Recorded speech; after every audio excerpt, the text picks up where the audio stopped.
굿모닝 베들가족 여러분, 9월 22일 화요일 아침입니다. 제자반이 본격적으로 시작하면서 여기저기서 암송하랴 숙제하랴 바빠졌다는 얘기를 듣습니다. 이번 주간에 총 5개의 암송 구절을 준비하시겠네요. 결코 포기하지 마시고 끝까지 힘내시기 바랍니다. 오늘 부를 찬송은 28장 복의 근원 강림하사입니다. 작사자 로버트 로빈슨은 방탕한 10대를 보내던 시절에 17살 때 참석한 부흥회에서 당시 설교자였던 조지 위필드 목사님이 전한 복음을 듣고 자신의 지나온 날을 회개하고 그리스도인이 되었다고 합니다. 그때 지은 이 찬송 1절 후반부 이렇게 고백하죠. 구속하신 그 사랑을 항상 찬송합니다. 구속하신 그 사랑을 항상 찬송합니다. 이 은혜를 기억하며 함께 찬송하시겠습니다.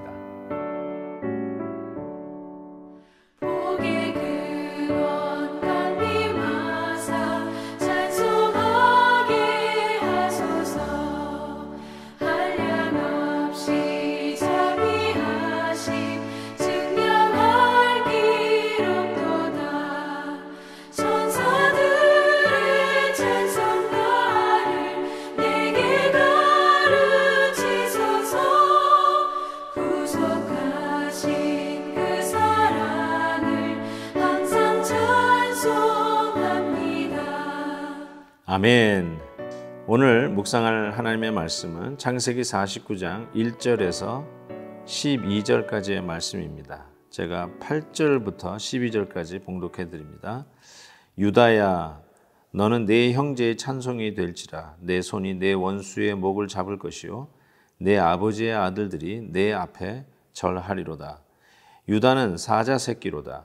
내 아들아, 너는 움킨 것을 찢고 올라갔도다. 그가 엎드리고 웅크림이 수사자 같고 암사자 같으니 누가 그를 범할 수 있으랴. 규가 유다를 떠나지 아니하며 통치자의 지팡이가 그 발 사이에서 떠나지 아니하기를 실로가 오시기까지 이르리니 그에게 모든 백성이 복종하리로다. 그의 나귀를 포도나무에 매며 그의 암나귀 새끼를 아름다운 포도나무에 맬 것이며 또 그 옷을 포도주에 빨며 그의 복장을 포도주즙에 빨리로다. 그의 눈은 포도주로 인하여 붉겠고 그의 이는 우유로 말미암아 희리로다. 오늘 본문 말씀을 필두로 해서 야곱이 그의 자녀들에게 예언과 같은 말씀을 하고 있습니다. 즉 그들의 삶 속에 나타날 일들에 대해서 하나하나 예언처럼 말씀을 하는 것을 보면서 이것은 뭐 이렇게 포춘 쿠키 열어서 미래를 알아맞히는 그런 예언이 아니라 하나님의 말씀의 약속이 이렇게 이루어질 것이라고 하는 성취를 내다본 하나님 말씀의 선포라고 우리가 보면 되겠습니다. 그러면서 큰아들 루벤부터 시작해서 한 사람 한 사람 저들의 장래에 일어날 일들을 선포를 하는 이 예언 속에서 하나님의 기가 막힌 섭리들을 발견한다고 생각해 볼 수 있습니다. 실은 제가 본문을 읽은 부분은 유다를 향한 말씀이었습니다. 근데 이미 본문에서 보시면 루벤부터 시작하는 것을 보게 됩니다.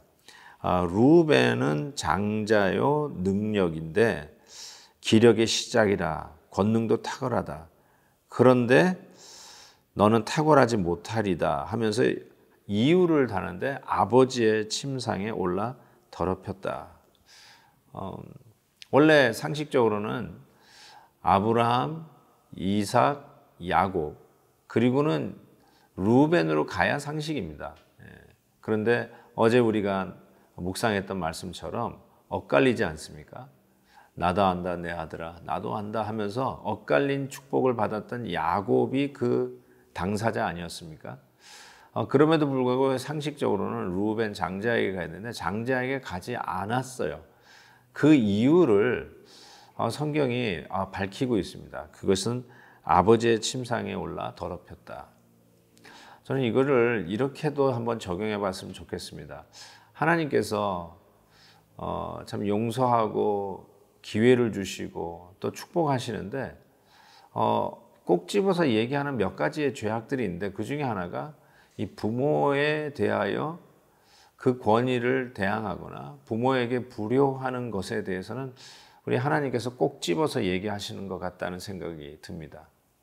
우리가 부모에 대해서 정말 늘 존경하고 효를 다하는 것은 우리 하나님이 기뻐하시는 일이고 그렇지 못한 것은 하나님이 참 싫어하신다라는 것을 오늘 말씀을 통해서도 깨닫게 됩니다. 우리가 부모님에게 꼭 효도하고 특별히 이번에 코로나로 인해서 격리되어 있고 또 이렇게 출타가 자유롭지 못하는 우리 부모님들 얼마나 답답하시겠어요. 꼭 좀 전화를 드려서 아니면 방문을 통해서라도 격려하시고 위하시고 기도해 주시고 맛있는 것도 사드리시고 꼭 그렇게 하셨으면 좋겠습니다. 그리고 둘째 아들, 셋째 아들 나옵니다. 시므온과 레위가 나오는데 그러면 둘째냐 셋째냐 그러는데 이들에게는 이런 말을 지적하십니다. 그게 그 5절에 보면 그들의 칼은 폭력의 도구다 이렇게 이야기합니다.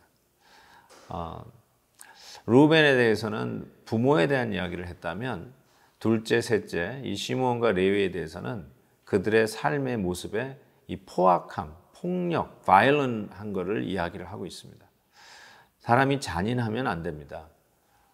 말을 할 때도 보면 참 잔인하게 말을 하는 사람들이 간혹 있습니다.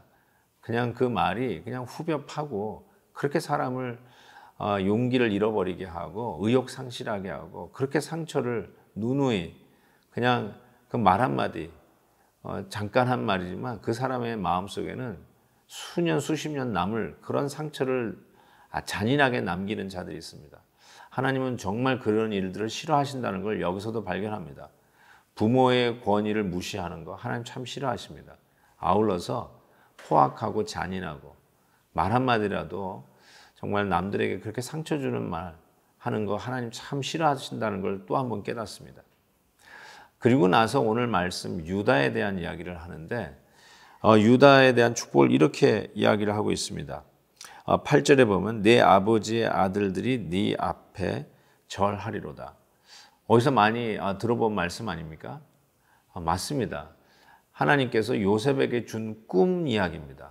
형제들이 심지어는 아버지의 어머니를 통해서 그 앞에 절을 하는 꿈을 주시지 않았습니까? 근데 그 꿈이 요셉이 아니라 유다에게 온 것을 보게 됩니다. 오늘 이 창세기 후반부에는 요셉 이야기를 하지 않습니까? 요셉이 주인공이었다라는 생각을 했는데 어제 그 엇갈린 축복 얘기 이후에 그리고 이제 하나님의 이 놀라운 메시아의 계보가 이어져 가는 것을 생각해 볼 때 하나님이 갑자기 유다가 등장합니다. 요셉 이야기의 마지막에도 유다의 그런 영웅적인 모습이 등장하고 자기 희생적인 모습, 자기가 목숨을 내놓고서라도 가족을 살리고 자기의 동생을 살리려고 하는 그 모습들, 아버지를 향한 효를 다하는 모습이 나오면서 주인공이 갑자기 유다로 바뀌는 것 같다는 생각이 듭니다. 그래서 이 창세기 후반부는 소위 투 트랙으로 간다라고 이야기하는 학자들이 많습니다. 요셉으로 가는가 했더니 후반부는 유다로 그 트랙이 옮겨지는 것을 보면서 마태복음 1장에도 있듯이 아브라함과 다윗과 예수 그리스도의 세계라 하면서 아브라함에서 다윗의 계보로 이어져 가는데 이 다윗이 바로 유다의 자손 아닙니까? 그래서 오늘 말씀해 보면 10절에 규가 즉 왕의 통치자의 지팡이죠. 규가 유다를 떠나지 아니하며 통치자의 지팡이가 그 발 사이에서 떠나지 아니하신다고 약속하십니다. 결국 메시아의 계보를 약속하면서 실로가 오시기까지 이르리라. 이 실로는 샬롬, 평강 바로 그런 뜻인데요. 구체적으로는 다윗, 궁극적으로는 우리의 진정한 샬롬, 예수 그리스도를 의미하죠. 바로 이 유다를 통해서 메시아의 계보가 이어질 것을 예언하고 있고 그 예언한 대로 그대로 성취되는 것을 우리는 알고 있습니다. 그러면서 그에 대한 축복을 11절에 나귀를 포도나무에 메고 암나귀 새끼를 아름다운 포도나무에 맬 것이다. 포도나무를 보신 분은 알겠지만 굉장히 잔가지입니다. 나귀를 메었다가는 그 잔가지들이 그냥 사정없이 부러질 것입니다. 그런데도 거기다 매는 이유가 뭘까요? 포도나무가 지천에 깔렸다는 뜻이죠. 풍성하다는 뜻입니다. 얼마나 풍성한지 그 포도즙으로 옷을 빨 정도라고 이게 풍자하는 모습을 보게 됩니다. 풍성한 복을 받게 된다고 이야기를 하고, 눈은 포도주로 인해서 붉고 우유를 얼마나 많이 먹었는지 이는 우유빛 같을 것이다. 하나님께서 축복해 주시는 이 은혜는 전적인 은혜입니다. 하나님께서 이렇게 축복하십니다. 째째하지 않습니다. 겨우겨우 간신히가 아니라 은혜 위에 은혜를 더하시고 눌러 흔들어 담아 넘치게 하시는 축복을 약속하십니다. 사랑하는 성도 여러분, 정말로 은혜 아닙니까? 오늘도 우리가 이 자리에서 하나님 앞에 예배하고 하루를 출발할 수 있다는 이 자체가 은혜이고, 내가 과연 할 수 있을까 했던 의심 많았던 순간들도 얼마나 많았는데, 하나님께서 뒤돌아보니까 축복해 주신 그 흔적들을 오늘도 우리의 손에 쥐고 있지 않습니까? 하나님의 은혜입니다. 하나님의 은혜는 역시 유다를 통해서 약속대로 흘러가는 것을 보게 됩니다. 오늘 자녀들을 축복하는 이 말씀을 통해서 우리가 명심할 거 몇 개 얻었습니다. 부모의 권위를 우리는 인정해야 된다. 그리고 우리는 잔인하지 말고 폭력을 쓰면 안 된다.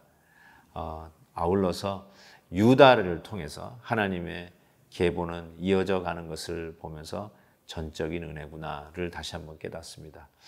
하나님의 이 놀라우신 은혜가 우리 성도님들 가정에 오늘도 넘치시기를 바라고 승리하는 하루 되시기를 주의 이름으로 축복합니다. 기도하겠습니다. 사랑의 하나님 아버지, 모든 영광과 찬송을 세세무궁토록 우리 하나님 앞에 올려드립니다. 오늘도 말씀과 더불어 시작하는 하루가 하나님의 손에 있음을 믿습니다.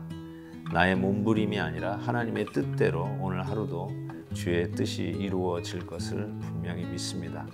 하나님의 말씀에 순종하며 걸어가는 저희들 되게 해주시고, 특별히 오늘 말씀 야곱이 자기의 자녀들을 하나하나 축복하며 예언하는 것처럼 저들에게 그대로 이루어지는 놀라운 하나님의 뜻을 발견하며 오늘도 우리에게 하나님의 뜻이 이루어지기를 간절히 소원합니다. 부모에게 참 효를 다하고 부모를 돌보는 효자 효녀들 되게 해주시고, 무엇보다도 우리의 태도와 삶과 자세가 유하고 부드럽고 주님의 품성을 닮은 자 되게 해주시고, 말 한마디라도 상처 주지 않도록, 악하지 않도록, 잔인하지 않도록 우리가 점점 형제들을 사랑하고 우애하고 격려하고, 우리의 언어도 우리의 말버릇도 태도도 정말 예수 그리스도의 인격으로 변화해가는 저희들 되게 하셔서 하나님의 은혜의 레거시가 계속해서 우리의 삶 속에 우리의 자손들에 이르기까지 이어져 가는 복을 더하여 주옵소서. 감사와 영광을 주께 올려드리며 예수님의 이름으로 기도하옵나이다. 아멘. 내일 또 뵙겠습니다.